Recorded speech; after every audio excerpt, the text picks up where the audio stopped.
So now let's see how we can work around with lines inside of Canva.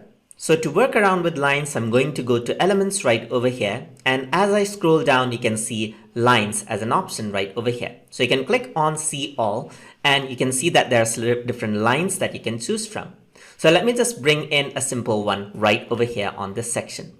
So as I bring this, you can see that this is a simple line. And as I resize this, you can see that the line stays consistent. I can go around and choose the color of my choice as well.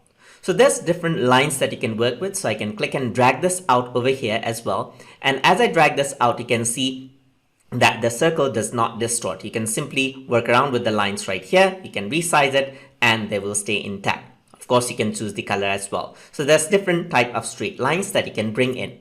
There's also different lines like these ones, as you can see. And as you actually scale them out, you can see that the endpoints stay intact.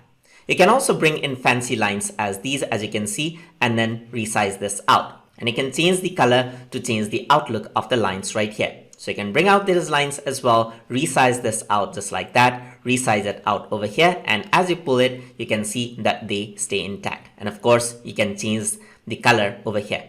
And that is simply how you work around with lines inside of Canva.